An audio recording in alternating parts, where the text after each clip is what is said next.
أعوذ بالله من الشيطان الرجيم بسم الله الرحمن الرحيم الحمد لله والصلاة والسلام على رسول الله وعلى آله وصحبه ومن والاه وبعد اللهم علمنا ما ينفعنا وانفعنا بما علمتنا وزدنا علما يا رب العالمين. Bugün kelgan dersimiz bo'lsa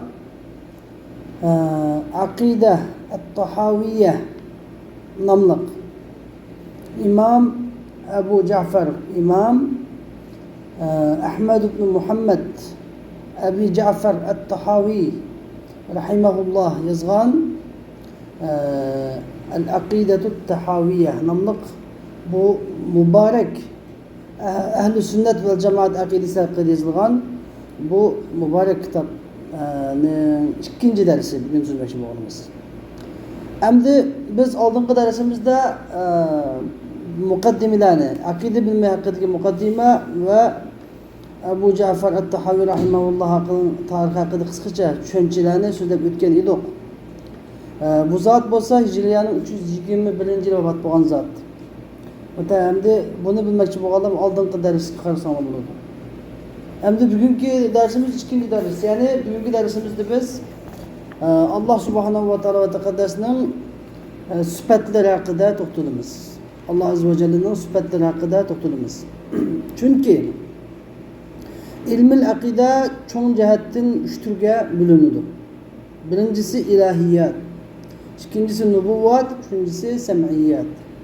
Hem de şu ilahiyat babının en mühim kısmı olsa sıfat. Esma ve sıfat babı. Esma ve sıfat babı. Hem de bu şu dersimizge kirişten burun biz bir mukaddime sözleşik doğru keledi. Hem de biz bu kitap birinci muhtasar boğalık için muhtasar. İkinci bu kitap Ehl-i Sünnet ve Cemaat akidesi hakkında yazılgan kitap boğalık için biz bu kitabımızda hazır bu mukaddimemizde fakatla Ehl-i Sünnet ve Cemaat akidesini sözleyimiz. Başka azgın mezheplerinin akidelerini sözlemeyimiz. Ve ular için ihtilaflarını kirmeyimiz. Fakatla bizim asasiyet boğan mukaddimemizi bitirip bitirimiz. Hem de bu kitap yani ilgili yazılgan bizim selef alimlerimizin akidesi ve bunu yazgıcımız selef alimlerimizin boğalığı için bu kitabın ikiminde kısımlarını bileş, taksimlarını ayırış, kısımlarını bileş cihette keyinki kitaplarda bilmemez, inçik emez. Ama ne? O da bu Fıkhı-ı Ekber kitabının şekilde şunu okuşup yazılgan. Şu şekilde yani hem de icmali şekilde, umumi şekilde yazılgan da. Hem de biz bunu taliplarınki zihnige yaxşı uğurlaştırış için mukaddimesini sözlep, kısımlarını biz ayırıp ondan keyin sözlerimiz. Demek endi biz akide bilimide birinci ilahiyat babıda turumuz. İlahiyat babıda esma ve sıfat babı tuturumuz. Esma ve sıfat babı tuturumuz için birinci bulab insanga, aklı ba insanga biliş vacip olan bir iş var. Aklı ba insanga biliş vacip olan bir iş var. Nimişka aklı ba insan degende aklı yok insan bunun müstesna. İnsanın aklı var iken 5 azası, 5 sezgi azası, sezgi azaları 5 xil sezgi tuyg'usi joyida siz iken bo'lgan bo'lsa bunun geldiği vacip bo'lgan bir iş var.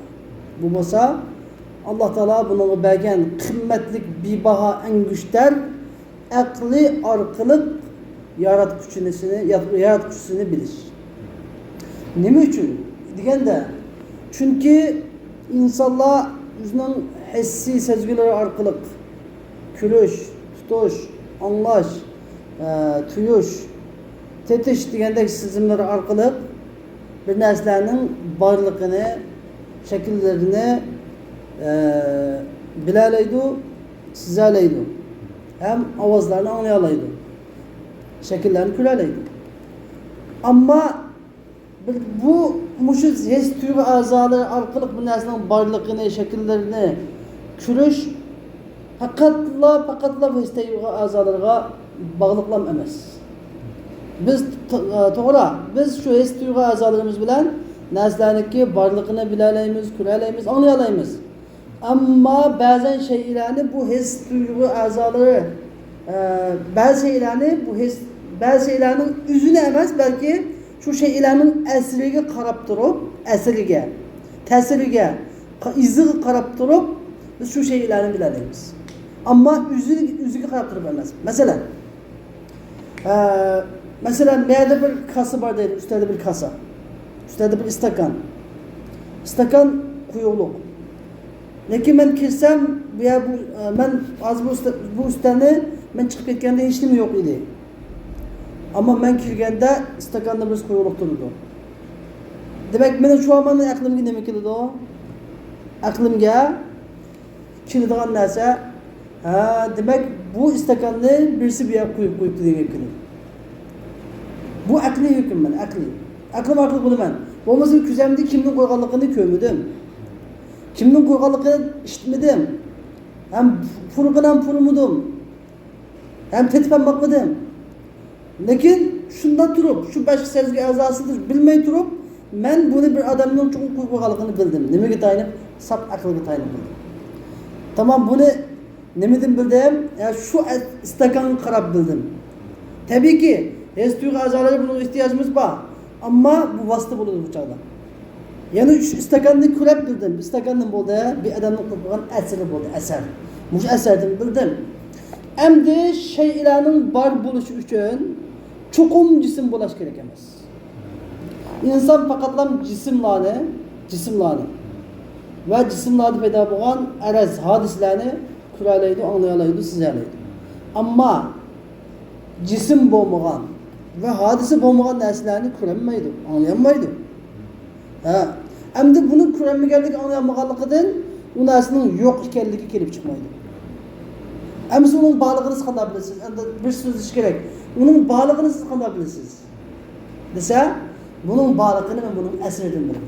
Xuddi men istakanni qarab turib, men bu istakanni bir odam qo'yib qo'yganini bilganimdek, men shu jism bo'lmagan yoki hodisa bo'lmagan shu shayni shuning asridan bilalayman.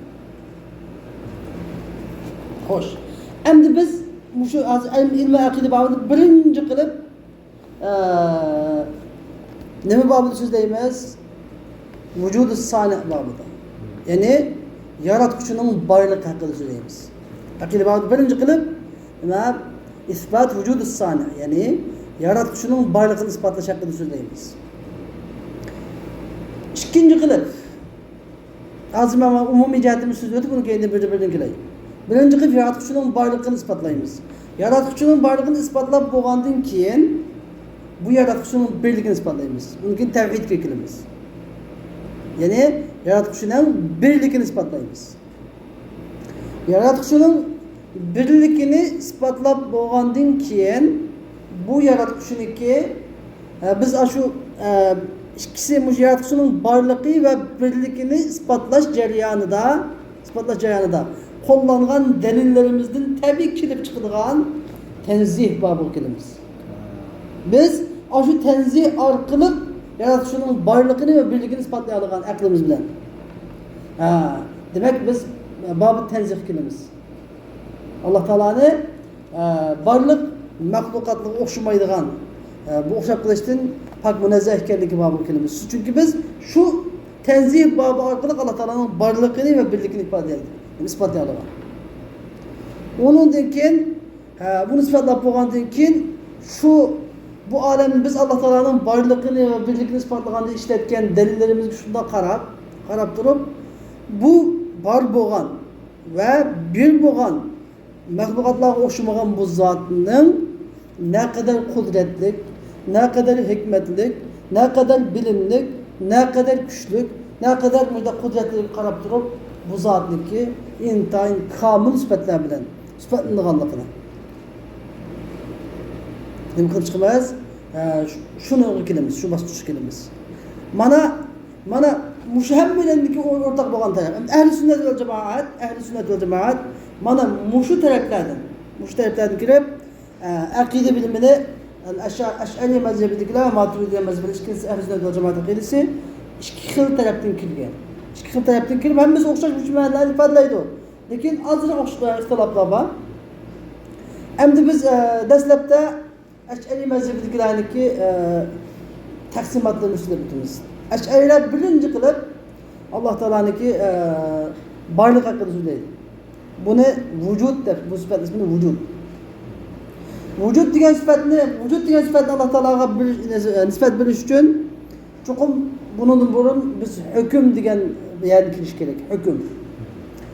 Hukm qilishimiz kerak. Şeyler tasavvur, tasdiq deb ikki xilga bo'linadi. Masalan, insonningki zihnida bir narsalar aks etadi. Bir xayollar keladi beshiga. Shu bir narsaning suratlari paydo bo'ladi. Bu nima deb ataladi? Tasavvur deb ataladi. Undan keyin bu tasavvurni yeni bir tasavvurga nisbat beradi. Buni deb ataladi. Bu tasdiq deb ataladi. Masalan, Zaydun qoimun. Zayd degan bir tasavvur keladi. Undan keyin qoimga o'tirish degan yeni bir tasavvur. Bu ikki tasavvur bir-biriga nisbat berilganda Zayd o'tiruvchi degandan keyin bir tasdiq kelib chiqdi. Ya'ni Zaydning o'tirganligi degan bir hukm. Tasdiqning yana bir ba'zi hukm. Hukm degan nima? İsbatu amrin li amrin degan bu. Yoki nafyu amrin li amrin. Ya'ni ma jaa Zaydun, ikkini tasdiq. Zayd kamida desam bu bir hukm, bir yakun. Zayd keldi desam bu bir yakun. Endi bunda bir hukm degan bu shu. Endi bu shu hukm ba'zida nima bo'ladi? Hukm aqliy bo'ladi. Ba'zida hukm odiy, hissiy bo'ladi. Ba'zida hukm shar'iy bo'ladi. Eng avval hukm aqliy keladi. Chunki Alloh taolo insonni yaratganda aql bilan yaratgan. Aql bilan faqat. İnsonga hattoki yaratganda vahiymi kelmagan masalan, yaratgan chog'da. Payg'ambarmi kelmagan? Ha. Odam alayhissalomni yaratib qilib, uni keyin olib vahiy qilgan. Lekin odam alayhissalomni yaratganda aql bilan yaratgan. Demak, inson eng dastlabda hisoblangan narsa aql. İnson aql bilkiridan avval. Aqldan keyin uniki hissiy tuyg'ular bor. Undan keyin shar keladi. Shar qachon keladi insonga? Insonga shar balog'at ketgandan keladi. Tabiiyki, balog'at yetishdan burun biz nimalarni nima qilamiz? Bolalarni tarbiyalaymiz. Uning gadingi farz bo'lganlik, vojib bo'lganlik uchun emas. Balki shu balog'at ketgan vaqtida uni ig'ir kelmasin, odatga aylanib, keyin oson qiladigan bo'lsin deb qilamiz. Bo'lmasa, uning agar kichik bola, balog'at yetmagan bola namoz o'qimay qolsa, gunohkor bo'lmaydi. Maqsad o'sha kichik chig'idan tortib, uni o'rgatsak, keyin balog'at yetgan chaqda namoz o'qimaslikni oldini ola olamiz degan xavfni oldinga kelib. Yaxshi, mustahab ya'ni. Farz emas. Xo'sh, endi biz avvalan hukm aqliyni so'zlaydi. Hukm aqliy degan masalan al-atharu yadullu ala al-mu'aththir. Ma hukm aqliy. Bu o'zgarmaydi. Iz mu'aththir degan iz sog'uchiga dalolat qiladi degan. Bu aqliy bir hukm, aqliy yakun. Bütün insonlarning aqli buni qabul qiladi. Hech kim buni qilmaydi, inkor qilmaydi. Hech kim buni inkor qilmaydi. Endi anda olgandan keyin hukm nima kelaydi? Hukm odiy, hukm hissiy kelsak, an-naru muhriqa. O't kuydirdi. Bu hukm odiy. O't kuydirdi. Endi o't kuydirganligini biz qanday bilamiz? Yani izning manga odamga da'vat qilganligini qanday bilamiz desa, biz izni ko'rganda manga odam ko'midik. Lekin izni ko'rib ham bir odam mangapti, bir narsa mangapti deb bildik. Aqlimiz orqali bo'ldi. Lekin o'tning ko'rganligini qanday bildik? Uni aqlimiz orqali bilmadik uni. Uni his orqali bildik. Uni ko'rganligini, ya'ni bizning lams tuyg'umiz orqali o'tniki ko'ydirgichligini bildik. Agar lams tuyg'umiz bo'lmagan bo'lsa, o'tning ko'ydirgichini bilmaydik. Masalan, mas o't chekish mumkin. Tuymaydi masalan. Shu kichik bola masalan bir qatim qo'lni o'tni ko'ydamigacha, masalan chaynak, qizil chaynak o'zi bir tutdi kichik bola. Davomli kichik bolaning qo'li kuyib qoladi nimishqa? Chunki bunda his tuyg'usi kamoliyat deb bo'lmagan taqa. Ham bilmaydi-da uni. Ammo his tuyg'usi yetilib bo'lgandan keyin, bir qatim tajriba qilib bo'lgandan keyin ichkichiga tutmaydi. Demak, his tuyg'u tajribaga bog'liq. Aql tajribaga ketmaydi aqlga. Bevosita qolaydi aql orqali. Nurg'ulg'an bilimlarni insonlar tajriba orqali topmagan, keşif chiqmagan. Mashinalarni, telefonlarni tajriba qilib topmagan. Ya'ni aynan kallasiga kelish orqali aql orqali iznib ijod qilib keşif qilib yasagan masalan. Keşfiyatlarimiz aql orqali bo'lib masalan. Endi aqliy hukmlar qat'iy o'zgarmaydi. Aqliy hukmlar to'g'ri bo'lgan aqliy hukmlar qat'iy o'zgarmaydi. Ammo hissiy hukmlar o'zgarishi mumkin. Odiy hukmlar. O't ko'ydi degan gap, hozir bu o't yo'q qanday bo'lib ketadi desa, o't ko'ydi emaski mumkin. Aqliy hukm o'zgarmaydi. Birga birini qo'shsam ikki aqliy hukm o'zgarmaydi. Ammo o'tni ba'zida ko'ydamasligi mumkin. O'tni ko'ydamaydigan doirani sukuvasi bir odam simabtek emas. Ko'ydam chiqib ketishi mumkin. Ba'zi masalan Ibrohim alayhisalom o't tashg'anda Alloh taolo ya nar kuni bir salamat o't ko'ydamadi. Ammo aqliy hukm o'zgarmaydi. Buni bilish kerak. Shar'iy hukmchi deganda, shar'iy hukm shariatning ahkomlari. Shar'iy hukm degan Alloh taolaning qilg'in, qilmag'in degan. Ya bir iqtido talab bilan bo'ladi, yoki taxyir, ixtiyorni berishlar bo'ladi, yoki vada bilan bo'ladi. Hukm shar'iy hukm shu xil bo'ladi.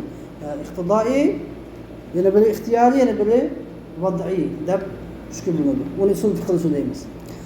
Endi biz aqida bilimida avvalan aql hukmi bilan boshlaymiz. Nima deganda bir odam musulmon bo'lmagan bir odamga biz bir iqlom Sahih Buxoriyda deb kofirni binoga musulmon bo'l deymiz. Nima musulmon bo'lman desa unga chunki Sahih Buxoriyda bunda deb kelgan. Desa bilan bu Sahih Buxoriyni va hatto Qur'onda bunda oyat bor desam uni o'xshamaydi u. Nima o'xshamaydi u? Chunki u kofirda. Endi u kofirga nisbatan biz nima qilishimiz kerak? Avval shu kofirdan bor, mendan bor bo'lgan o'rtaq bir narsani so'zlashimiz kerak. Alloh taolo hammaga o'rtaq bergan bo'lsa aql. Endi bu aql to'g'ri ishlatilgan, yakunlangan aql hargiz bu shariatga muxolif kelmaydi. Mumkin emas muxolif kelmaydi. To'g'ri ishlatilgan, to'g'ri chiqarilgan yakun. Endi shu aqliy hukmdan boshlab Alloh taoloning biz birinchi vujud dedikmi? Hukmini bildik. Endi shu hukm aqli uch xil bo'ladi.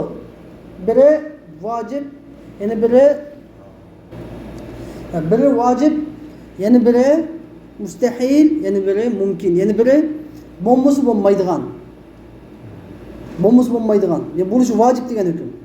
Yana biri bo'lsa bo'ladigan, bo'lmasa bo'ladigan degan hukm mumkin. Yana biri mustahil, bo'lishi mumkin emas degan hukm. Hukm uch xil bo'ladi. Aql hukm uch xil. Bo'lishi vojib. Yana biri bo'lsa bo'ladi, bo'lmasa bo'ladi, mumkin. Yana biri mustahil, bo'lishi qat'iy mumkin emas. Endi demak ashyo shay'lar biz aqlimiz orqali shay'larni uch xil hukm chiqaramiz. Biri vojib bo'lgan shay, bo'lmasa bo'lmaydi. Bu shay cho'qim bo'lishi kerak. Aqlimiz orqali hukm qilamiz. Bu qat'iy o'zgarmaydi bu hukm. Ikkinchisi bu shay bilan bo'lsa-mu bo'ladi, bo'lmasa-mu bo'ladigan narsa. Mumkin. Shuncha qilib bu qat'iy bo'lmaydi. Endi biz shu hukmga kiygizimiz shaylar. Avvalan bu hukm qilish uchun vujud bo'lish kerak. Biz shu hukmni birisi kiygizish uchun nima bo'lish kerak? U narsa bor bo'lish kerak, bor. Yo'q narsa hukm qilinmaydi. Bor bo'lish kerak. Endi bor bo'lish uchun cho'qim ko'zdan ko'rsatish shart emas. Abay degandek. Aql qilib qilalaymiz narsani. Endi biz qarasak shaylar bor ekan. Ya'ni bu atrofimizga shaylar bor ekan. Tabiiyki, ba'zan faylasuflarning ichidan shaylarni yo'q deydiganlar bor. Yo'q bu narsalar. Xiyol bu hammasi, xiyoldir. Xuddi karton filmdek deb o'ylaydiganlar bor. Ular ba'zilari mening qarshimda yo'q, sening qarshingda bor. Ya'ni bor desang bor, yo'q desang yo'q deydiganlar bor. Yana biri men bilmayman, borliqni bilmayman, yo'qni bilmayman, bilmayman deydiganlar bor. Bularning hammasiga qanday qilish kerak? Buni o't qalab turib, o'tga tiqish kerak bo'ladi. O'tni ko'rgandan keyin yo'q deydiganlarga qulimiz ko'ymidi deymiz. Va u ko'p ketdi. Agar ko'ymadi, qul ko'p ketsin. Ko'ysa, ko'yish bormi yo'qmi ekan deganligini bor ekan deydi. Menimcha deganlarga men endi uni o't solaman. Solgandan keyin o'qilib ko'ydiman deb, menimcha ko'ymidi deyman. U ko'ydi deydi demak, hamsa bormi ekan? Haqiqatga bir menimcha sanachida gap yo'q.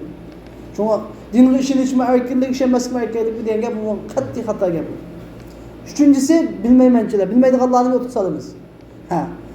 Unga men bilmayman, siz ko'rgan ko'rmagan bilmayman dedi. Yo'q, ko'p ketdim deydi. Agar bilmas ko'p bo'lsin. Bilsa qon tortgan gap. Mana shunda. Ammo oddiy gap. Endi biz avvalan şeylerin haqiqiy ekanligini bildik ha. Endi vücut barligini bar şeylarga hukm qila olamiz.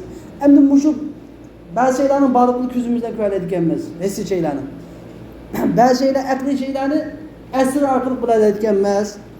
Endi vücut degan yerga keldikmi? Allah Teala'nın barligini qanday isbotlaymiz? Biz Allah Teala'nın barligini Allah Teala'nınki yüzünü ko'rib emas, balki Allah Teala'nın asarlaridan. Allah Teala'nınki barliginin asarlaridan ko'rib bilalaymiz. Shuni nima deymiz? Al-alamu hadis. Ve kullu hadis mutagayyir. Ve kullu mutagayyir al-alamu hadis. Ve kullu hadisin lehu muhdis. El-netice el-alemu lehu muhdis. Alem yenidən payda bolğan. Hər qanday yenidən payda bolğan nərsəni bir payda qılğıcı var. Demək netice, demək alemnin bir payda qılğıcısı var deyə nəticə çıxdı. Bir nəmədən soralğan? Bir Arabi, yazılıq səhralı adamdan Allah Taala'nın barlığı nəmə delilin var? Deb soralğanda bu Arabi degan ki el-ba'ratu tadullu alel-ba'ir.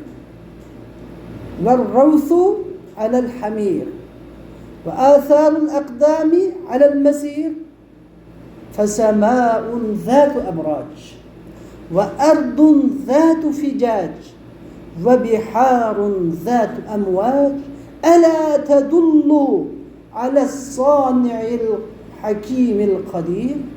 Tamam cevap verelim. Yani sen Allah Teala'nın bağlılığı ne delilin var? Qanday bilsen?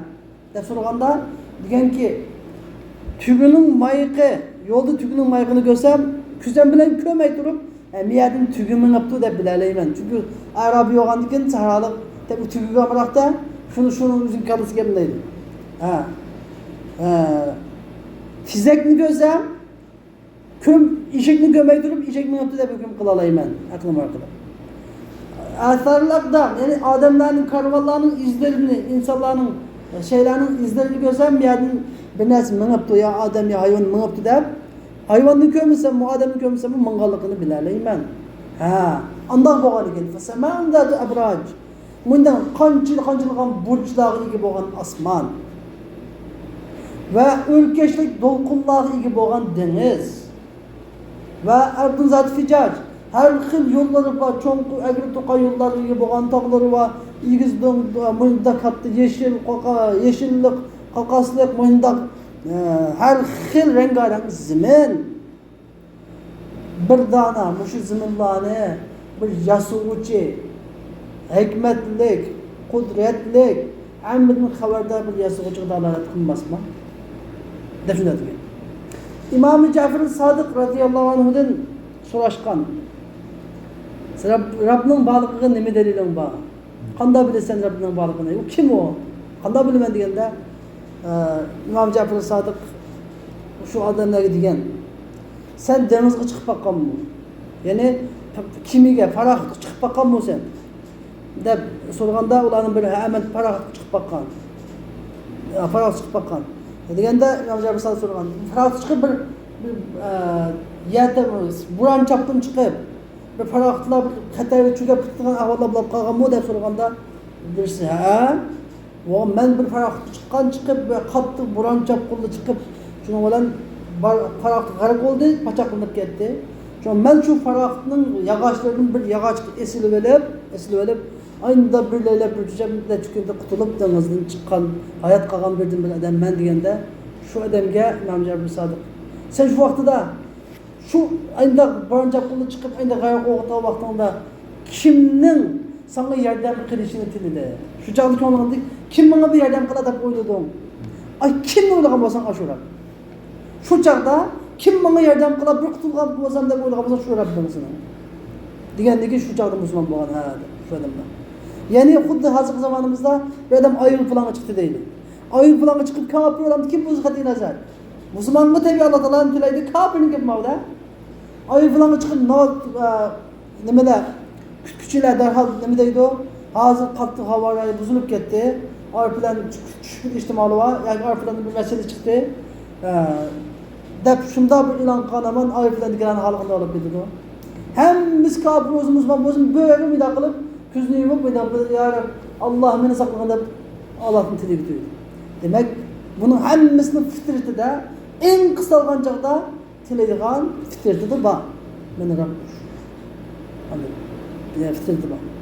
Demak, biz muşular arqılıq bunun qılğan delillar bor. Biz çoxum bir yaratıcının barlığını, yaratıcının var ekanligini bilamiz. Çünki masalan bu kitap, mana muş kitap, muş şekilde çoxum bir adam yazgan bunu. Bo'lmasa bunda hayrat qilib qolamiz. Biz siz bastırıp kelibsiz bu kitapni hozir. O'z ko'zingizdan ko'rdingiz. Bo'lmasa unchaki bunda emas edi bu.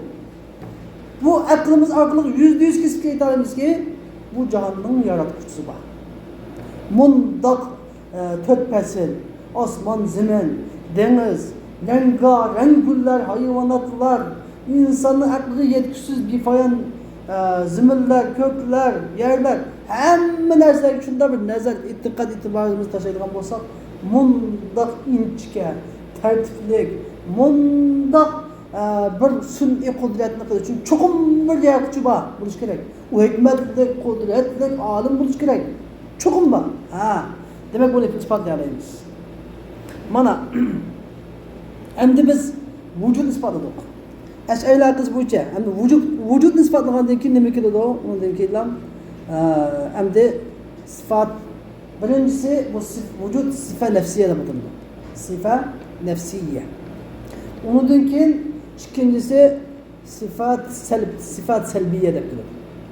Endi bu bar bo'lgan yaratquchiniki nima?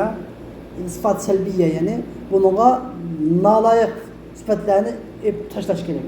Chunki insonning tuyg'usi, hissiy tuyg'usi davomli ko'rgan narsani bir narsani qiyos qilib turadigan bo'lsa, ko'zi orqali ko'rgan, quloqdan anglagan narsalarni ko'zi ko'rmagan narsaga o'xshatadigan, qiyos qilib turadigan bir insonning tabiati shunday bo'lsa, barligini sifatlab bo'lgandan keyin buniki sifat tenzih, Alloh taolaning sifat saliblarini isbotlaydigan.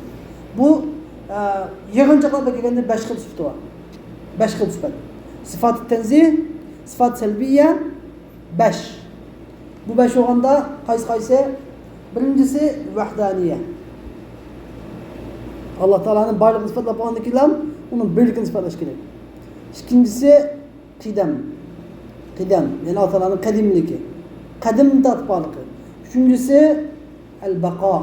Abadki baqi qilishi. Dördüncüsü el-muhalefe lil havadis. Alloh taolaning hech qanday havadislarga o'xshamaydiganligi. Oxirgisi el-qiyamu bin nafs. Yani Alloh taolo o'ziga tarnib turadiganligi. Mana mushu 5 xil salbiy sifat keladi. Mushu 5 xil sifat salbiy sifat orqali biz bu bar bo'lgan yaratquchiniki butunlay mahluqotlarga o'xshamaydiganligini isbotlab chiqamiz. 5 xil tanzih bilan. Chunki biz aqlimiz orqali bildik hammani. Tilga shariatga tabiiyki shariat hammasi bizga bu aqlimiz orqali bilgan narsaga yordamchi bo'lib keraklik, alhamdulillah. Yordamchi bo'lib keraklik. Lekin biz aqlimiz orqali bilganda nima deb bilgan edik? Demak bu yaratuvchi borlig'ini bildik. Endi mushu yaratquchini ayirib chiqishimiz kerak. Mushu yaratquchini yaralg'uchidan ayirib chiqishimiz kerak. Buni ayirib chiqishimiz uchun biz nima ehtiyoj qilamiz? Cho'qim bir farqlar bo'lish kerak, qonun, nizomlar. Biz ayira olmaymiz. Onda bu yaratuvchini ayirish uchun cho'qim nima bo'lish kerak ekan? Qadim bo'lish kerak. Qadim. Chunki biz olamda hodis dedik, olam hadis. Hadisda qanday paydo bo'lgan narsaga yasovchi bor dedikmi? Alloh bu olamdan ham yasovchi bor dedik. Shunda topdikmi? Unda olgandan keyin cho'qim olam hadis bo'lganligi uchun buni olamda paydo bo'luvchi cho'qim nima bo'lishi kerak ekan? Qadim, ya'ni avvalining ibtidosi yo'q.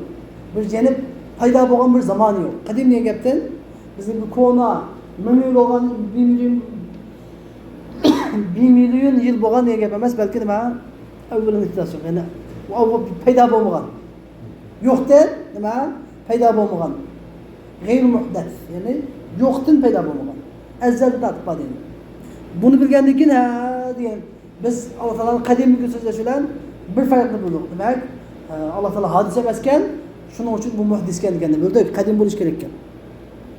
Uni keladi bu baqa bo'lish kerak. Baqi. Hamma narsa tugab ketadi. Alloh taolo baqi qiladi. Baqi qilish kerak. Bu shundoq qudratli bo'lganda ondan buni bo'ladi. Haqiqiy paydo qiluvchi bo'la oladi. Undan keyin bu vahdi bir bo'lish kerak bu zot. Bir. Nimishqi bir bo'lish kerak deganda Alloh taolo bizga Qur'oni Karimda chiqib bir masala bor. Ba'zi vahobiy qarindoshlarimiz voy Qur'on yetadi bizga. Nima qilsa aqliy dalilni ishlatib deb bunda ta'dib qiladi. Bizga hammamiz tabiiy bizga Qur'on yetadi. Mu'min musulmonlar hammamizga Qur'on yetadi. Lekin Qur'oni Karim davomli xitob qilganda ya ulil albab, li ulil albab. Davomli aql egalariga xitob qiladi. Nima uchun? Qur'oni Karimning ravishi, manhaji aqlni ishlatdi. Agar Payg'ambar alayhisolamning zamonida musulmon bo'lgan shu mu'min musulmonlar aqlini ishlatmagan bo'lsa-edi musulmon bo'lardi. Shunda aqlni ishlatib uning qavmining zalolat ekanligini, Rasulullohning haqiqat ekanligini demagan bo'lsa, musulmon bo'lardi ular. Musulmon bo'lgandan keyin Qur'oni Karimdagi ulug' ekanligini bilmasmi? Qur'oni Karimdagi shu aqlga xitob qilgan oyatlarda musulmon bo'ldi emasmi? Qur'oni Karimning ichidagi aqlga xitob qilgan oyatlar orqali musulmon bo'ldi emasmi? Qur'oni Karimda tavhid haqida nima deydi? Tavhidning dalilida law kana fihima alihatun illalloh la fasadata. Agar osmon zaminda Allohdan boshqa bir iloh bo'lsa edi, osmon zamin buzilib ketgan. Osmon zaminning nizomi buzilib ketgan. Osmon zaminning nizomi buzilib ketgan bo'ladi. Demak, osmon zaminning nizomi buzilib ketgani yo'q. Bahor, yoz, kuz, qish fasllari hammasi ratlik bir nizomda. Atgan bo'ladi, kech bo'ladi, qish bo'ladi, yoz bo'ladi, sovuq bo'ladi, issiq bo'ladi, kichik qisqaradi, kunduz uzayadi, kunduz uzaydi, kichik qisqaradi. Odamlar tug'iladi, qariydi, o'ladi. Hamma nizomlar bir nizomda ketyapti. Demak, bir xil nizomda ketganning o'zidan biz ilohni bir ekanligini deb chiqa olamiz. Mishada burhanut tamanu degan bir burhan bor, burhan. Burhan degan aqidadagi eng muhim keskin dalillardan biri. Burhan deb kelsa, aqidada buni biz eng keskin dalillardan biri deymiz. Nima uchun? Chunki agar osmon zaminda yaratuvchi bir emas, ikkidan ziyada deyilganda, alayazbillah. Bu yaratuvchi bo'lish uchun ikkinisi erkin, hur, mustaqil fikr qila oladigan, mustaqil iroda arzu, iroda qila oladigan bo'lish kerak. Mustaqil irodalik bo'lish kerak. Endi ikkilarni iloh bor deydi masalan. İkisi biri Zeydning bu dunyoga kelishini iroda qiladi. Biri kelmasligini iroda qiladi. Mumkin endi. Bizni ikkimiz iloh dedik, ikkimisini iroda sifati bor. Shunami? U iroda bu dunyoga kelishni iroda qilishi, bu dunyoga kelmasligini iroda qilishi ikkinchisi mumkin. Endi undan keyin agar bunda bo'lgan ahvolda bir qancha natija kelib chiqish kerak. Ya unda ya bunda. Ya ikkinchisining irodasi amalga oshishi kerak. Ikkinchisining irodasi amalga oshganda qanday bo'ladi? Zayd dunyoga keladi, Zayd dunyoga kelmaydi. Bu mumkinmi? Mumkin emas, chunki bu yerda ijtimo'un naqidayn kelib chiqadi. Ya'ni ikki qarama-qarshi narsaning bir zamonda, bir vaqtda yuz berishi mumkin emas. Zaydning bir zamonda bir vaqtda tug'ilishi, bir zamonda bir vaqtda dunyoga kelmasligi tug'ilmasi mumkin emas. Demak, bu mumkin emas. Birinchi natija xato. Endi ikkinchi natija. Har ikkisidagi irodasi ishga oshmaslik, irodasi amalga oshmaslik. Endi buniki Zayd tug'ildi degan irodani amalga oshmaslik, Zayd tug'ilmaydi degan irodani amalga oshmaslik. Bu mumkin emas. Chunki ikkisining irodasi amalga oshmaslik birinchi ijtimoiy naqizdan bo'ladi bumi? Bu mumkin emas. Ya tug'ilish kerak, ya tug'ilmas kerak. Birinchi. İkincisi amalga oshmasa nima bo'ladi? Ikkinchisi ojiz. Ikkinchisi iloh emas. Bu mumkin emas, tamom. Uchinchisi qoldi. Uchinchisi biriniki irodasi amalga oshdi, yana birining amalga oshmaydi. Mana bu şey kelganda irodasi amalga oshgani iloh bizda vaqt. Amalga oshmagani uchun iloh emas. Endi undan keyin biz shuni nima deymiz? Burhanut tamanu. Yani Tamamı degan gap. Agar ikki iloh bo'lsa, ikkilisi bilan qarshi chiqilma, qodir. Biz endi osmon zamin qaraydigan bo'lsak, hech qanday bir qarshilashish yo'q. Nizom bir xil. Shunda turyotdi. Necha ming yillardan buyon bunda kelyotdi. Demak, bu nizomning bir xilligidan, shu asarga qarablar biz nima biladigan emas, bu yaratishning bir ekanligini. Agar bir bo'lmaganda mumkin emas bunday bo'lishi. Chunki oddiysi bir davlatda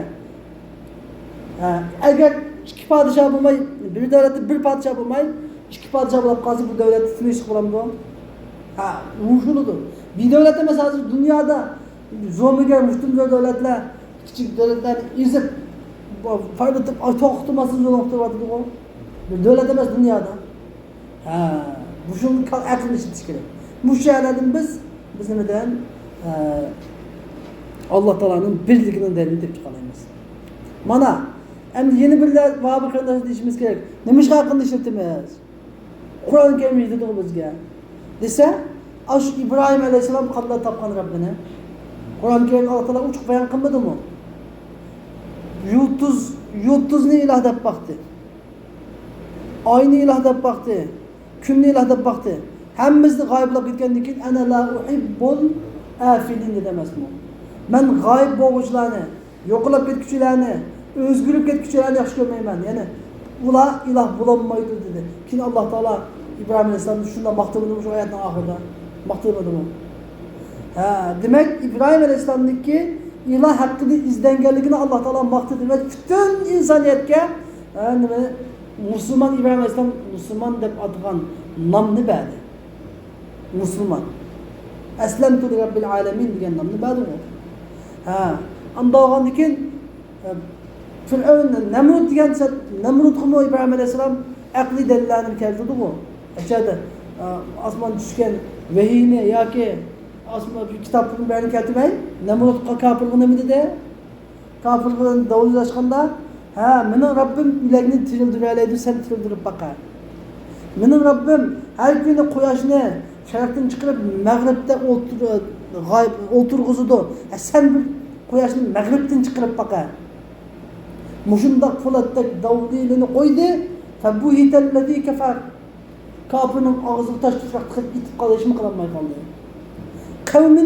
Qavmini atakchijoq kichik vaqtida, qavmi hech oyami chiqib ketgan vaqtida, kin ibodat butxonasiga kirib, hamma butlarni chiqib tashlab, paltini eng cho'ng butning bo'yniga esib qo'ydi. Va kelganda nima deb esib qo'ydi? U yenib kelgan chaqda bu cho'ng qildi desindi.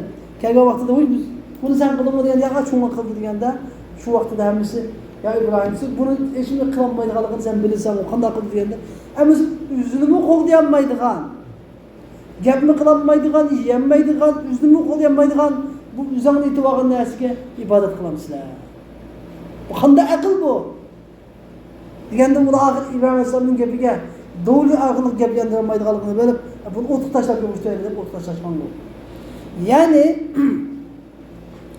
hozirgidek musulmonlar kafirlar ucuk, musulmonlar imandan yeniyotgan yoshlar, bu telefonlarniki, bu televizorlarning fitnesi orqali kafirlarning madaniyatlarini qabul qilib asta otizm tarbiyalari, dahriylik, kommunistlikka kirib ketayotgan bunday xatarlik mezgilda har bir musulmonning yaratuvchisining borligini, birligini aqli dalil orqali bilish intayin zarur.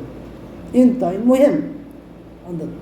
Bunu bilmeganda agar bir odam aqli dalil orqali bilmasa, musulmon bo'lsa bo'ladi. Taqlidiy musulmon bo'lsa bo'ladi. Balkim ba'zan bir taqlidiy musulmonlarning iymoni, ba'zan bir ya'ni olimlarniki bunda aqida bilmagan bir olimlarning iymoni kuchli bo'lishi mumkin. Lekin bunda deganlik siz aqli dalilni o'rganmang deganlik emas. Biz aqidamizni saqlab qolishimiz uchun aqli, naqli dalillarni hammani bilishimiz kerak. Ash Qur'oni Karimning o'zida gang aqlga so'zlaydi. Biz Qur'oni Karimda topamiz aqlning gapini. Shuning uchun aqli masalaga qat'iy sal qilmasligimiz kerak. Mana biz hozir nima qildik? Alloh taolaning birligini isbotlab qo'ydik. Vahdaniyat. Uni keyinidan nima keldik? Al-muxalafat lil hawadis. Allah Teala'nınki biz birlik barlığını ispatlash uchun hech qanday havolasi o'xshamaydigan bo'lish kerak. Aqlimiz shunday. O o'xshamagan vaqtida bu yaratuvchi bo'ladi. Bunga o'xshash. Ha. Anda olgandan keyin Allah Teala Kur'an-ı Kerim'de ne dedi? Leyse kemislihi şey. Ve huves-semi'ul basir.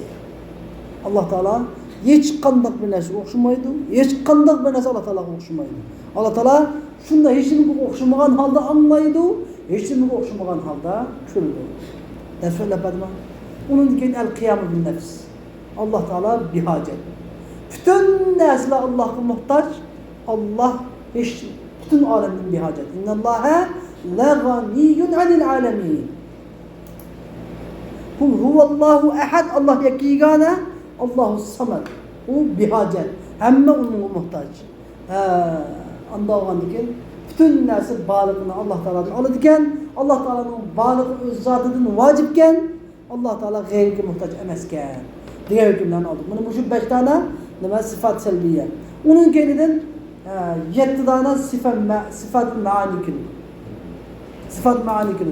Bu sıfat maani olsa kaysla el hayat. İkincisi el ilim. Üçüncüsü el kudra. Dördüncüsü es-sema'. Dördüncüsü el irade. Beşincisi es-sema'. Altıncısı el basar. Yedincisi el kelam. 7 tane sıfat maani kıldı. Bunun aykısı oluşup çünkü bunda sıfatlı boğan zat qanday bo'lish kerak? Anda sıfatı var boğan zat degan hayat sıfatı boğan zat degan hay bo'lish kerak. Hay, kavnuhu hayyan. Yine 7 tane sıfat ma'naviya kirdi. Uni oluşup 7 xil sıfat ma'naviya kirdi. Kavnuhu hayyan, kavnuhu aliman, kavnuhu muridan, kavnuhu qadiran, kavnuhu semi'an, kavnuhu basiran, kavnuhu mutekellimen. Mana yadkhil nima kelib chiqdi? Hozir sıfa ma'naviya deb ataladi. Sıfa ma'naviya. Chunki bu sıfat ma'anidan kelib chiqqan sıfat olganda sıfa ma'naviya. Ya'ni hayat sıfatı va zot degan nima bo'ladi? Hayot bo'ladi. Ilmi va zot degan olim bo'ladi. İrade sıfatı va zot degan nima? Irada qiluvchi bo'ladi. Anlaş sıfatı va zot anlovchi bo'ladi. Ko'rish sıfatı va zot ko'rguchi bo'ladi. So'zlash sıfatı va zot so'zliguchi bo'ladi. Deb mana Ash'arilar qoidasi bo'yicha 20 xil sifat bilan Alloh taolaning ismi sifatini 20 xil deydi. 20. Buni 4 xil taqsimga bo'ladi. Birincisi sifat nafsiyya, sifa nafsiyya. İkincisi sifat salbiyya. Üçüncüsü sifat maani. Dördüncüsü sifa ma'naviyya. Mana. Bunun olan 20 sifat oldu. Sifa nefsiye vücut. Vacibel vücuda hüküm kıldık. Vücut. Sifat selbiye kaçısı oldu? Sifat selbiyede el-vahdaniye şikki. Ondan keyin vahdaniye şikki oldu mu? El-qidam 3. البقاء 4 المخالفة لحوادث 5 القيام بالنفس 6 الحياة 7 حياة 7 الحياة صفات المعاني حياة 7 العلم 8 الإرادة 9 القدرة 10 السمع 11 الكلام البصر 12 الكلام 13 ممكن يدخل هنا صفة معنوية يدخل كونه حيا انتد كونه عالما أمش كونه قادرا أنالتا كونه مريدا أيتا كونه سميعا أنسكز كونه بصيرا أنتقز كونه متكلما يجمع Ash'arilar bu 20 xil sifat bilan Alloh taoloning 20 sifatlarini o'sha uchun markazlashtirdilar. Xo'sh, endi biz Maturidilarniki sifatlarni bo'lgan nimasiga qaraymiz. Maturidilar sifatlarni cho'ng jihatdan 3 turga bo'ladi. Cho'ng jihatdan 3 turga bo'ladi. Biri sifatuz zat, ikkinchisi sifat al-fi'l. Üçüncüsü sıfat habariye. Yani bir atal oluşu sıfat muteşabih. Çoğun cihetten üç gibi. Allah Teala'nın sıfatlarını çoğun cihetten üç gibi oldu. Lakin Allah Teala'nın maturidilerini biz karşıda Allah Teala'nın sıfatlarının hemmisi kadim. Lehu sıfatun kamiletun ezeliyetun kaimetun bizatihi Teala. Allah Teala'nınki üç xil sıfatları biri sıfat zatiye, sıfat fiiliye ve sıfat el-muteşabih. Bunların hemmisi Allah Teala'nın sıfatlarıdır, ezelidir, Allah Teala'nın zatı bilen turdur. Hem de demek bizim maturidilerine eş'eylerindeki en mühim ayrılan farkı ise eş'eyler sıfat fiilini hadisedeydi, sıfat zatını kadimdeydi. Ama maturidiler için sıfat Allah Teala'nın sıfatları hemmisi kadim, Allah Teala'nın yılının hiç qanday sıfat fayda olmagandaydı. Mana bu en doğru bo'lgan mezhep, muş İmam-ı Azam'ın mezhebi, İmam Ebu Yusuf, İmam Muhammed, İmam Cafer, Ebu Cafer Tahavi, bütün İmam Maturidi hammelerinin mezhebi muş. Şunun için bu kitapta muşu kaide bu sözleydi. Anda bu iken bizdeki Allah Teala'nın sıfatları da Allah Teala'nın sıfatlarının çek çıkırası yok. Maturidi mezhebinde 20 amacıda bilinmedi. Yani Allah Teala'nın sıfatlarını tabii ki sıfat-ı maani mesela Allah Teala'nın sıfatlarından Allah Teala'nın hayat sıfatı var, Allah Teala'nınki asiyet sıfatı hemiz deyimiz. Onu tekvin sıfatı benim koşumuz. Hemiz ezeli. Tekvin sıfat fiiliye. Tekvin sıfat fiiliye. Onun tilki el-tehlik, el-terzik, el-ihya, el-imata. Allah Teala'nın şu 99 sıfatlarının hemiz kirip gidiyor. Hem de biz sıfat zatiye ile sıfat fiiliyeni kandak ayırmayız degende sıfat zatiye Allah Teala'nın sıfat zatiyesi ne? Eğer eksi karma karşısını söylesek 90 kirip çıkıyor. Ama sıfat fiiliyenin karma karşısını söylesek 90 kirip çıkmayı. Mesela biz semih desek, semih diyenin karma karşısını ve anlıqıcı desek pan diyen gap bulundu karma karşısı. Yani 90 yani son diyen gap çıkıyor. Ya da ne? 90 kirip çıktı. Demek bu sıfat zatiye iken. Hem de sıfat fiiliye açılırsa sıfat fiiliyenin mesela el-mumid. Allah el-muhyi desek karma karşısı el-mumid. Bir yandan mı çıkmaydı o 90 gelip çıkmaydı. Sıfat fiiliyle sıfat zatının farklı bir şeyler olsak bulundu. Hoş. Hem de demek ben ehl-i sünnet ve cemaat akidesindeki icmali cihetten, icmali şekilde, umumi şekilde Eş'ari ve Maturidilerindeki otursak farklarını sözlep boğan bulundu. Hem de bizdeki ve sözlemekçi boğan İmamımız Ebu Cafer Tahavi Rahimullah'ın akidesi, İmam-ı Azam Ebu Hanife'nin akidesi. Hemiz ehl-i sünnet, selef ulemalığımızın akidesi. Bu açıka bu İmam Maturidi şuanın akidesini devrin kılıp, tedvin kılıp, kitap kılıp, tomlap, yazıp, cemlep, delillerini keltirip, meselelerini oturup koygan, tertipligen, jetligen bu açıka bu akide İmam Maturidi de İmam Maturidi'ye nispet bilirgen emniyeti bu akide İmam Ebu Hanife'nin akidesi. İmam Ebu Hanife'nin akidesi olsa Abdullah bin Mesud radıyallahu anh'ın akidesi. Abdullah bin Mesud radıyallahu anh'ın akidesi olsa Resulullah sallallahu aleyhi ve sellem'in akidesidir o. Hoş, hem de biz dersin mevzusu kireyle dersin nemideydi o? İmam Ebu Cafer Tahavi rahimahullah İmam-ı Azam Ebu Hanife, Ebu Yusuf, İmam Muhammed rahimahullah'lar mundak deydi o da bizge şuların sözünü ütkep de pırmatıdı. Yani dedi ki nekul yani kim İmam-ı Azam Ebu Hanife, Ebu Yusuf, İmam Muhammed rahimahullah'lar ve şu katada İmam Ebu Cafer Tahavi rahimahullah'lar bizler mundak deyimiz dedi. Biz fi tevhidillahi mutekidine bi tevfikillah. Yani biz Allah Teala'nın tevhidi hakkında Allah Teala'nın tevfik kılışı bilen mundak itikat kılıp mundak deyimiz. Birinci innallaha vahidun la şerike leh. Şüphesiz Allah birdir, onun hiç şirki yoktur deyimiz. Yani destekte nereden başladı? Hem de bu akidenin Müslümanlar için tutan bu açığa vücut diyen sıfatını sözlüğümü demiş ki bunlar Müslümanlar hemmisi Allah Teala'nın birlikini, barbarlığını bilir. Hatta ki kafirle ama Allah Teala'nın varlığını bilir. Hatta kafirle ama Allah Teala'nın varlığını bilir. Lakin mezunlar çıkan putperestler ama Allah Teala yok demeyi bada ediyor lakin putlarını şirk yaptırıyordu. Mecusiler Allah Teala yok demeydi mecusiler mı deydi o otunu kuda deydi o perestler. Bazıları yazdan ahirmen de isim koygan. Yaxşılık ilahi, yamanlık ilahi de iki gibi şirk yaptırıyor mesela. Bazı kafir Nasaralı Allah Teala yok demeydi o. Badaydı lakin üç deydi. Yani ata, bala, mukaddes ruh deb. Yoki ata, bala, o'g'il deb 3 ga bo'ladi. Ya'ni dunyoda nurg'ulli Alloh taolani yo'q demaydi, bor deydi, ammo Allohga shirik keltirdi. Eng nejisi kim? Kommunistlar. Dahliylar nima deydi? Yo'q deydi. Eng nejisi. Endi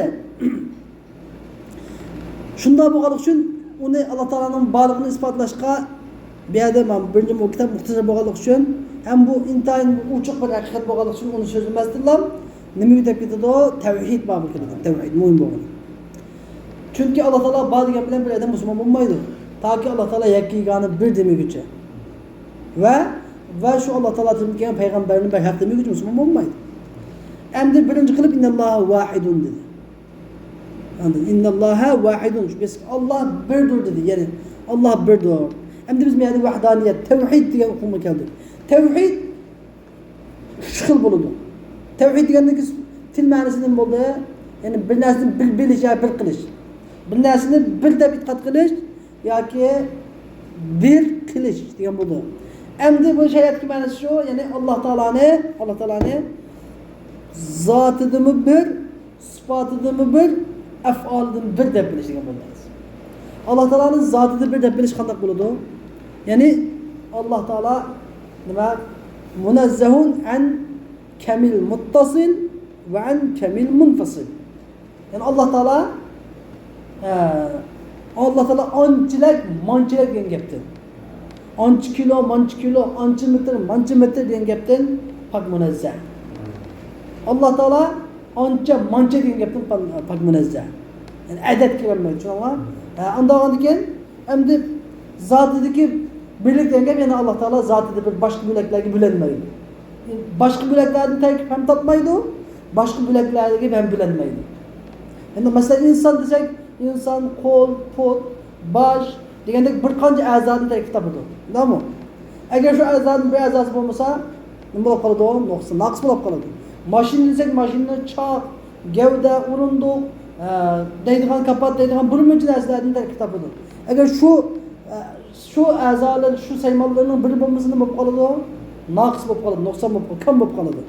Alloh taolo shunday naqsda, shunday a'zolarni tarkib topmagan bilaklardan va u bilaklarga ham bilinmaydi. Ma'ud tavhid fi zot.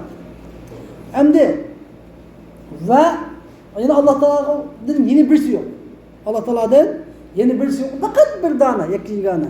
Alloh taoloning birligi son sanoq jihatdan emas, ya'ni 1 2 3 deb sanıladigan narsa qatorida emas, balki yakkiganlik.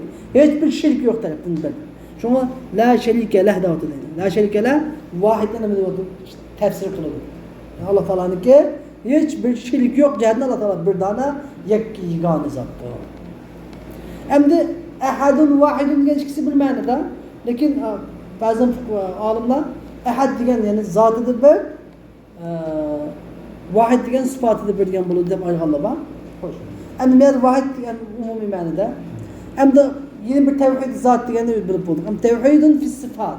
Alloh taolaning sifatlariga tevhid deganimiz, ya'ni Alloh taolaning sifatlarini yakkigani zot. Ya'ni Alloh taolaning sifatlari faqat Alloh taolaga xosdir. Agar gerçi insonlar Alloh taolaning sifatlari bilan sifatlangan taqdirdimi, bu sifat boshqa, u sifat boshqa. Bu ikkisiniki o'xshash bir ismlar atolganligidan buni o'xshash mohiyatini o'xshash kelib chiqmaydi. Bu yerdagi ishtirok faqat lafziy, ma'naviy emas. Ya'ni Raufun Rahim deb kelsa, Qur'on karimimizdan payg'ambar sifatlar, bu yerdagi Rauf Rahim degan Alloh taolaning sifati bilan bi sifat degan bo'lmaydi. U Rauf boshqa, bu Rauf boshqa. Xuddi ayn degan so'z mushtarak, lafziy. Ko'radigan ko'zga ishlatiladi va bilak bir narsa. Nimaga? Buloq. Bilak bir narsa josus. Yani bilak bir narsa mal degan narsa ishlatiladi. Bilak bir aloqasi yo'q narsa. Xuddi shuningdek bu Rauf degan ism Alloh taologa ishlatilgan boshqa bir sifat ko'rsatsa, payg'ambar ham ishlatilgan boshqa bir sifat. Ya'ni o'zib aloqasi yo'q. Bunda bilish kerak.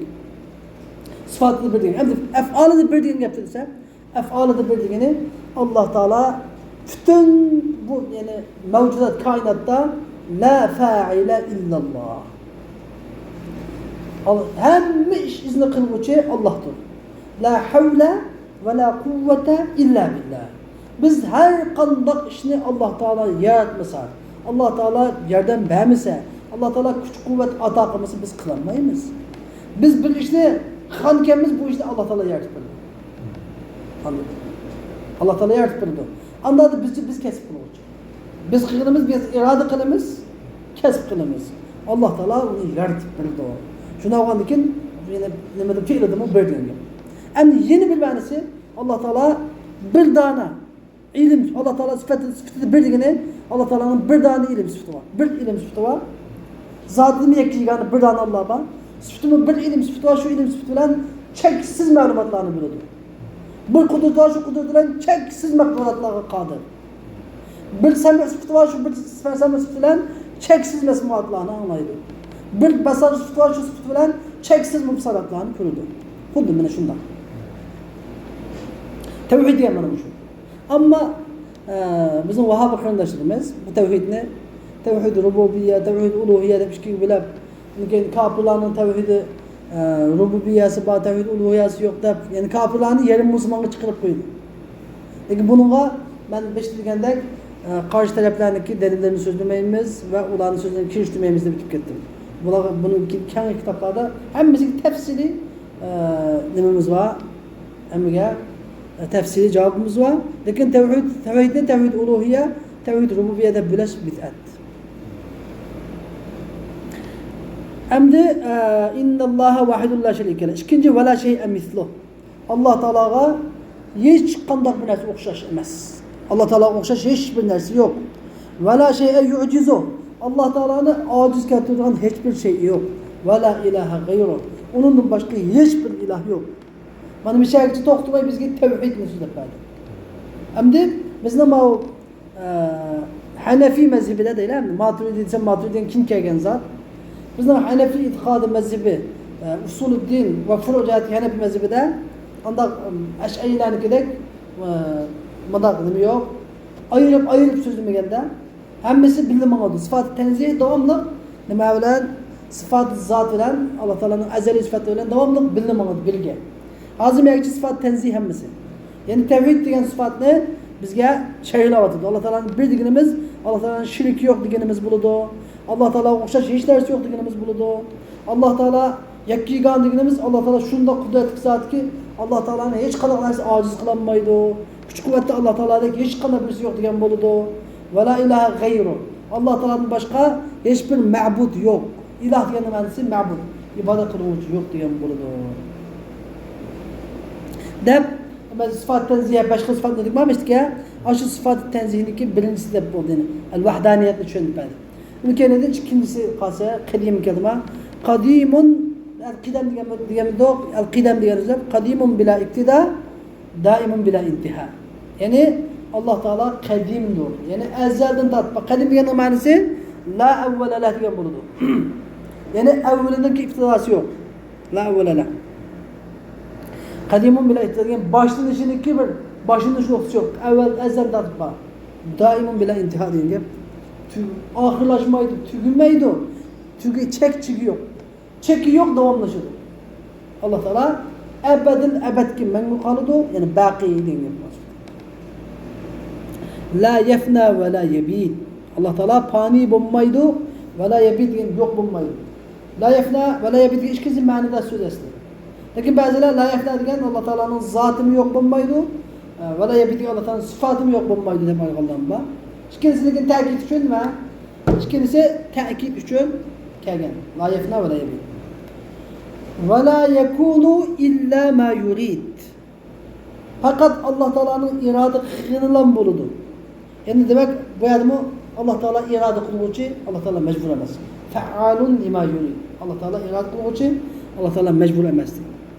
La teblughuhul evhamu ve la tudrikuhul efham. Allah Teala'ga vehimle gep oy xiyal parazla yetemeydi. Adam bir adam xiyal kılıp, oylanıp, tasavvur kılıp, paraz kılıp Allah Teala'nın andağımı mundağımı gider. Nima qilinmaydi o? Vahm qilib u yerga yetib berib bo'lmaydi. Va la tudrikul afham. Fahmlar degan gap tushunchalar, insonning tushunchalari, aql parasti bilan inson Alloh taolaning tegiga, mohiyatiga yetolmaydi. Tegiga, mohiyatiga yetolmaydi. Ve la yushbihul enam. Allah Teala hiçbir halkka, mahlukatlara okşaşmaydı. Allah Teala ve la yushbihul enam. Mahlukatlara okşaşmaydı. Endi biz miyadını bildik. Allah Teala'nınki vahdaniye, qidam, vel muhalefe lil havadis degan sıfatlarni hammani baqa degan hammani mishadin bilib bo'ldik. Ve la yushbihul enam. Hech qanday xalqqa, maxluqqa o'xshamaydi. Ve la yushbihul enam. Hayyun la yamut, qayyumun la yanam. Endi biz bu yerda hayyun la yamut, qayyumun la yanamni biz miyadni yana Allah Teala'nınki sıfat maniyasini hay degan sifatini ve el-qiyamu bin nefs degan sıfat selbiyani bilimiz yani. El-qiyam bin nefs degan. Yani hayyun la yamut. Allah Teala hayatdır. La yamut degan ölmeydi. Qayyumun la yanam. Allah Teala qayyum yani davamlıq bir zat. Qiyam qaymun bi nefsihi. Allah Teala özüge tayinib turdu. Davamlıq xalqini idare qilib boshqarib, xalqning ishini bitirib turdi. La yanam. Uxlamaydi degan gap. Uxlamaydi, mugdab qolmaydi. Yata'xudu sinatun va la nawm. Va g'afil qolmaydi xalqidan. G'afil qolmaydi. Hech qachon suslab qolmaydi. Davom kulli yawmin huwa fi sha'n. Har kun Allah Teala bir holatda turdi. Endi demak bu yerdan biz Maturidi mazhabidagi alayidagi davomli sifat tanzih bilan sifat subutiyya bilim oladi. Sifat tanzihiyya bilan sifat salbiyya bilan sifat subutiyya davomli bilim oladi. Bilim. Allah Teala hayat deganiki ölmeydi. Hayat degani nima? Sifat subutiyya, ölmeydi deguncha sifat salbiyya. Maturidilarniki davomli bilim. Xaliqun bila haja, raziqun bila mu'una, bila mu'na. Endi bu yerda Allah Teala hech qanday bir hojati yo'q, yaratdi. Hech qanday chiqim qilmasdan, hech qanday jafo chekmasdan mu'nadan kulfa degan gap. Jafo chekmasdan, chiqim qilmasdan rizq berdi. Hechimiz kamlab ketmasdan. Endi bu yerda biz nima bildik? Allah Teala'nın sifat zatiyya bilan sifat fi'liyasini ikkisi bilan Maturidilar davomli shaklimizda sifat zatiyya bilan sifat fi'liyani bilib ma'lum. Allah Teala'nınki hayyun la yamut, qayyum degan hammasi nima bo'ldi? Hayy degan irada, hayy sifatlarini so'zida beshtik nimada. Bu degan hammasi sifat zatiyya. Endi bu yerda xaliqun, raziqun degan jo'misi sifat fi'liyya. Demak ikkisi birlikda. Nima ish birlikda turdi? Chunki Maturidi mazhabida, Hanafi mazhabida Allah Teala'nın sifatlarida hech qanday narsa yo'q, farq yo'q. Hadis qadim degan gap hammasi azaliy. Allah Teala'nın sifatlarining hammasi azaliy bo'lganligi uchun. Xaliqun bila haja, raziqun bila mu'nadi. Mumitun bila makhafa. Allah Teala qo'rqmasdan o'tuvchidir. Ba'ifun bila mashaqqa. Hech qanday jafo mushaqqat chekmasdan tirildiruvchidir. Allah Teala hech kimni qo'rqmaydi, o'tirmaydi. Ha, tirildir açaqda bu ishni qo'rqmaydi Allah Teala. Nimishqa? Odatda normalda bir inson bir narsani dastlabki kashf qilib yasashi qiyin. Dastlabki yasab bo'lganda ikkinchi qatim yasasi, dastlabki yasashidan nechasi oson bo'ladi chunki biladi-da. Allah Teala dastlabki yaratdi-ku. Dastlabki yaratgan Xudoyim ikkinchi qatim qayta yaratishga tabiiy qodir. Va ahvanu alayhi. Allah Teala tabiiy hamma narsa oson. Lekin amaliyotda bizning aqlimiz bo'shab ketganda ikkinchi qatim narsani birinchi qatim yasashdan ikkinchi qatim yasash tabiiy oson. Ma zala bi sifatihi qadiman qabla xalqi. Endi mana haqiqiy maqsadini mana bir şey aytgan. Demak, mayadin ash'arilarga qarshi gap chiqdi mana. Ash'ari mazhabidagilarga. Allah ularning deydi Allah Teala'nın sifat zatiyasi qadim, sifat fi'liyasi hadis deydi. Miyadim dağıtıda İmam Ebu Cafer Tahavi rahimahullah. Allah Teala özünün sıfatlarını kadimdir. Qabla halqihi. Özünün halqini yaratışdan burun, mahlukatlarını yaratışdan burun mu? Allah Teala özünün sıfatlarından kadimdir. Lem yezded bi kevnihim şey'en lem yekun qablahum min sifatihi. Yani ularning bir şeyi buluş bilen hech qanday narsa ziyada bo'lgani yo'q. Lem yekun qablahum min sifatihi. Yani ulardan burun Allah Teala'nın sıfatlarının bo'lmagan sıfatlardan birisi ularning bo'lishi bilan ziyoda bo'lib boqqan ish yo'q. Ya'ni Allah Teala ularni yaratishdan burun mu xoliq edi, yaratib bo'lgandan keyin mu xoliq.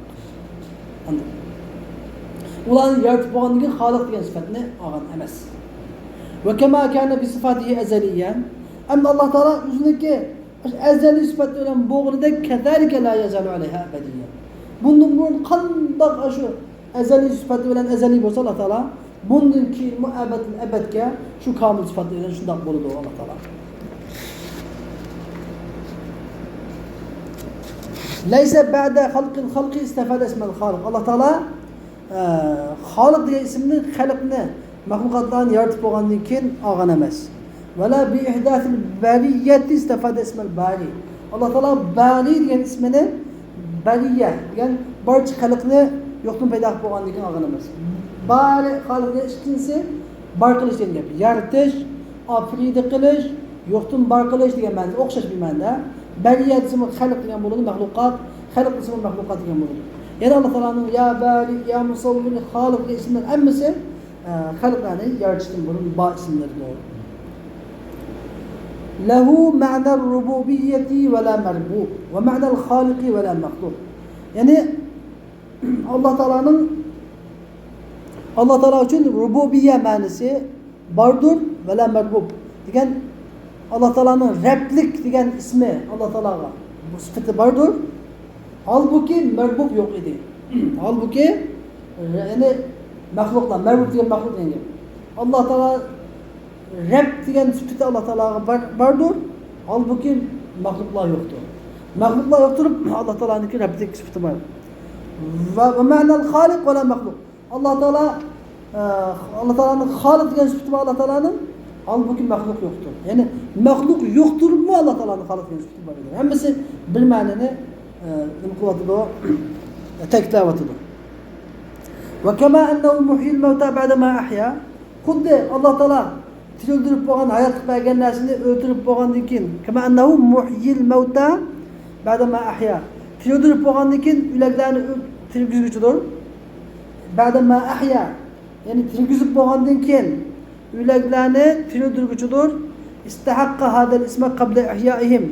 Ularni tirildirishdan burun muhyil mauta degan ismga tegishlik bo'lganidek, kadalika istahaqqa ismal xaliqi qabla inshaihim. Xuddi shuningdek Alloh taolo xaliq degan ismni ularni yaratishdan burun nima bo'lgan? Tegishli bo'lib erishib bo'lgan. Ya'ni haqliq bo'lgan, loyiq bo'lgan. Nima demoqchi o'g'li? Endi shu hammasi bir ma'noni biz kuchlantiryapti. Alloh taolo muhyil mauta degan ismni muhyil mauta degan ismni ba'da ma ahya. Alloh taolo ularni nima? Ba'da ma ahya. Tirgizib bo'lgandan keyin ularni tirgizguchi. Ba'da ma ahya. Alloh taolo uning hayotlik bilib bo'lgandan keyinmi ularni tirgizguchi. İstahaqqa hadal isma qabla ihyaihim. Ya'ni ular hayotlik bilishdan burun Alloh taolo ularga hayotlik bilish, ya'ni insonlar o'ladiku, ular tirildirdiku. Mushu Alloh taolo ularni tirgizguchidir. Endi mushu ismni ularni tirildirishdan burun Alloh taolo haqli bo'lgan muhyil mauta deb hozir. Xuddi shuningdek Alloh taolo xoliq degan ism ularni paydo qilishdan burun haqli. Zalik ana shu yuqori sifatlarning hammasi bi annahu ala kulli shay'in qodir. Shu sababdanki Alloh taolo har shayga qodirdir va kullu shay'in ilayhi faqir. Har shay uningga muhtojdir va kullu amrin alayhi yasir. Har ish uningga osondir. La yahtaju ila shay. Alloh taolo hech bir shayga ehtiyoji yo'q, muhtoj bo'lmaydi. Laysa kamithlihi shay'un va huwa as-sami'ul basir. Alloh taolo o'xshash hech bir shay yo'qdir. Alloh taolo angluvchidir va ko'rguchidir. Mana bugungi darsimiz mishag'icha bo'lsin. Endi bundan keyingi darsimiz inshaalloh qazo va qadar taqdir haqida so'zlanadi. Va axiru da'wana alhamdulillahi robbil alamin va sallallohu ta'ala va sallama ala khayri xalqihi sayyidina Muhammad va ala alihi va sahbihi ajma'in bi rahmatika ya arhamar rahimin. Endi shu bir gap chala qapti mishada Alloh taolaning bir savol keldi. Alloh taolaning sifat fe'liyasini qadim desa Ash'arilar tarafdan kelgan bu savol. Unda bo'lsa Alloh taolo yaratuvchi degan ismi qadim bo'lsa, demak yaratuvchi degan sifatning qadim, Alloh taolo qadimdan tortib yaratuvchi degan sifatdan maxluqotlarning qadimdan tortib bor ekanligi, qadimdan tortib yaratilganligi kelib chiqdi. Unda bo'lganda ta'addudul qudama kelib chiqmamdi. Qadimlar ko'p bo'lib qilish kelib chiqmamdi degan bir savol kelishi mumkin. Bu savolga beradigan javob bu yerdagi Allah Taala yaratqışı da kadim tatib yaratqışı degan gap. Yani Allah Taala kadim tatibini kun degan. Kadim Allah Taala'nın kalami kadim. İza arada şeyen en yekule lehu kun feyekun. Allah Taala bo'lmoqchi bo'lgan narsani hammani kadim tatib yaratib qo'ygan. Onun bo'lmoqchi bo'lgan narsaga hammaga bo'l deb qo'ygan Allah Taala. Lekin bo'l deganda vaqtda vujudi. Yani sen 1990 yılı payda bol. Sen 2000 yılı payda bol. Sen 2010 yılı payda bol. Devam ne? Artık ilmi kaydımız bilen onu bilip irade kılıp irade kaydımız bilen Allah Teala hemmenin koygan hitap kılıp koygan. Çünkü şu narsalar hemmesi yüzün vakti gelgende buludu. Yüz buludu. Hemen narsa bulduğun narsalar vakti gelgende buludu. Mana muşu Allah Teala'nın tekvini kadim deganimiz muşu. Endi uni tekvini kadim deganda hayriz mu? Bizdeki mahlukatlarniki kadimlik kelib chiqmaydi. Xuddi Allah Teala'nın ilmisi kadim, ma'lumot kadim. Allah Teala'nın ilmisining kadim bo'lganligidan ma'lumotlarning kadim bo'lishi kelib chiqmagandek. Xuddi Allah Teala'nın qudratining kadim bo'lishidan maqturatlarning kadim bo'lishi kelib chiqmagandek. Allah Teala'nınki fi'l af'allarining kadim bo'lishidan nima maf'ulatlarning kadim bo'lishi kelib chiqmaydi. Ve ahir davana elhamdülillahi rabbil alamin.